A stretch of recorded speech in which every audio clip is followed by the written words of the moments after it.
I get to Newark in the middle of the year, Tu B'Shvat. I took a leave of absence from Yeshiva University. I go to the Chabad Yeshiva in Newark, New Jersey. And a week after I'm there, my best friend, who graduated with me TA in Baltimore, gets into a car accident. And he's in a coma. And I find this out Friday afternoon in Crown Heights. I'm there a week in Lubavitch and Yeshiva. My best friend is in a coma on the side of the road between Baltimore and New York. And I'm very upset going into Shabbos. And my newfound friends, the Chabad people, so I'm still working this out. I gave Chabad a 2-week probation. If they do it for me in 2 weeks, I'm going to stay. If not, I'm going to go what I'm used to. It was hanging out in Greenwich Village and doing that scene. And there was before the hippies, beatniks. We're playing the bongos, reciting poetry, stuff like that. Saying L'chaim with Goyim. But anyway, the thing is that I was going back and forth for like a year between the village and Crown Heights. Fabregas, which I understood not a word because I didn't understand Yiddish. But there was a certain powerful magnetism there. Obviously, something transcendental, something special. It was a great drug. And so I said, okay, I can always drop out and hang out in the village. That's easy. But to go to a yeshiva where they learn for hours, really, I really did that. It was play basketball through high school, but not so much. It was in class.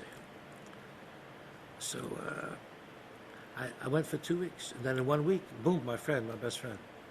We were 3 best friends, me, Bailey, and this other guy.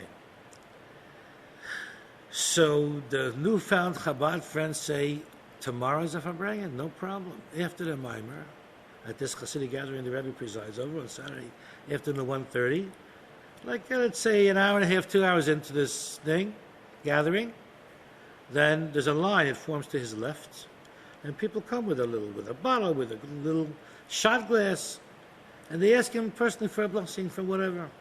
You also could do that. I said, I don't speak Yiddish. They said, he speaks 70 languages. I don't know, I didn't count them, but anyway, that's what my new friend said. But English, he's been here for a while. I figured I speak some English. So that's what happens. But the next day, at let's say 2:30, 3 o'clock, I'm fourth in line to do this. My first time speaking to the Rebbe. I'm here in this new milieu for 1 week of my life. I'm like 19 years old. So something strange began to happen when I'm fourth in line to speak to the Rebbe for the first time in front of 1,000 people. Like when you have a clicker, a remote for the TV, there's the volume button. And it seemed like someone clicked the volume button down 1 notch when I got to be number 3. So the singing, I saw their lips moving, but the sound began to recede. Then I'm number 1 to go, and someone pushes the mute button, and I don't hear any sound.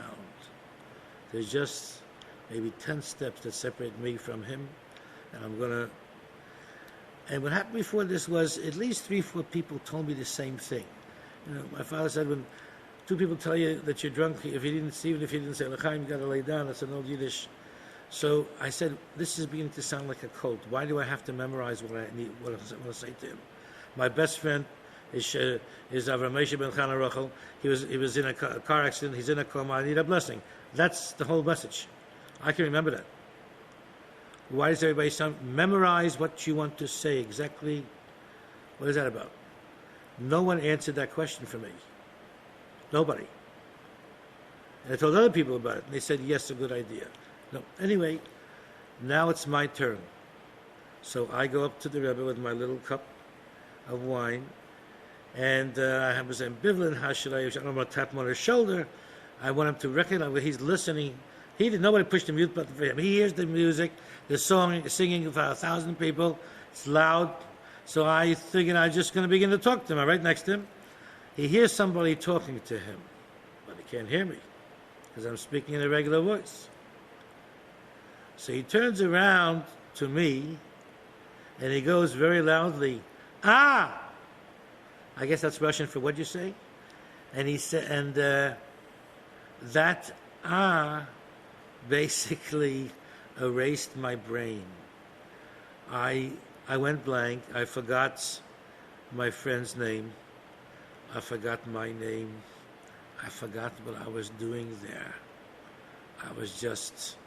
I'm next to the Rebbe in front of 1,000 people, and I don't know why I'm there.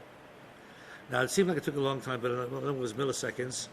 And so I just started shooting out anything I remembered. Avram Moshe B'chana Rochel. He's in a coma in the hospital side of the road. He's my best friend, I need a bracha. So he looked at me like he didn't understand me. So I thought for a moment maybe he doesn't understand English. This is getting to be really difficult.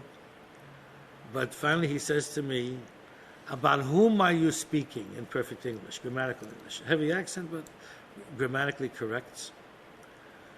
So the good news is he understands English. The bad news is he doesn't understand me. I just told him the whole thing. I told him the name, to hack me the Hebrew name and the mother's Hebrew name, and that's when he would get a blessing. And I did the whole thing and told him everything. And what does it mean about whom are you speaking? I don't know what to say to that. I don't know how to answer that. So I just said again the Hebrew name, Avram Moshe B'chana Rochel. Now, if you notice, if you ever got a letter from the Rebbe, on the top left-hand part was the stationery in English, Rabbi Menachem M. Schneerson, yada yada, and on top is typed your last name and the city you come from, Schwartz, L.A., whatever it is. So he looked down. I thought it was like a couple, 3 minutes, but it was actually a few seconds. He looked down away from me when I said the second time, Avram Moshe B'chana Rochel. I thought maybe I didn't say it. I had a moment of doubt, but I did say it. And he's looking down at the table, and then he pops up like he goes, like it. He didn't say aha, but it was sort of like that kind of movement. And he goes, Lustman from Baltimore. Now that's talent. When I was 15, somebody gave me a 2-volume work, the Lubavitcher Rabbi's memoirs, and that tzaddikim are flying through the air doing miracles, and it's all rosy. And I thought one of two things: either they're lying, and that did not happen, or that happened 100 years ago, was a tzaddik and who could do any, miracles. But that, I mean, come on. That somebody lives today and is right next to me and could do that. I couldn't believe it. And it seemed to me like he just cut to the chase and said, listen, don't give me two weeks probation. You're here to stay forever. You're done. Over. Bye. That's it. Okay, I give up. That's it. And I've left. So Lustman from Baltimore is the Rebbe's methodology of putting in his correspondence the top left-hand corner of his stationery. Lustman is the family name. Baltimore is where he was from. That's how I know him since before his bar mitzvah. And so that's how he related to it. I was thinking about Lustman from Baltimore, and he pulled that out from under his yarmulke. And he got that. So what's interesting about that is another addendum to the story, and that is I had a 40-year reunion from my high school. And Lustman was there, and I told this story. He was my graduating class. We went to YU together, 11 guys from TA went to YU. They called us the Baltimoreans. So I'm telling the story in front of, all the 60 guys from our graduating once upon a time 40 years ago. And Lustman reminds me of the part I didn't tell, I forgot to tell. 2 years later, Lustman is back in college. He's fixed up, his bones broke, whatever. He's got a new set of teeth, the whole thing. And I say to him, because Itchy Springer told me to this idea, this from my rabbi, to not just come to the Rebbe with problems and asking for a blessing. Thank him when things go well. He gave you a blessing. So I said, listen, Lustman, you were in a coma. You almost died. Now you're walking around and you're no residuals and you're going to school to be a dentist like you wanted. So come thank him. Yutas Kislev that year, big Fabrengen. I took him over to the Rebbe in front of the whole crowd at this big gathering of the Rebbe. And I said the same thing. I got so flustered. I said the Rebbe, this is Avram Moshe B'chana Rochel, and he wants to, and then you gave him a blessing. He was in a car accident, etc. And the Rebbe looks at him, and then looks at me and smiles, and says, "Lustman from Baltimore." Pow! In case I thought, and I did actually, I was Maharach Rabbi. Would that really happen? I mean, I don't understand this really. I mean, it's because it's beyond anything I could understand, really, or I've had experience with. So I was thinking, I mean, did that really kind of happen? And even in my mind once in a while. And it just gets to me again. He was on everybody's personal wavelength, which is, just more than amazing. Yeah. So that's the story of Lustman from Baltimore.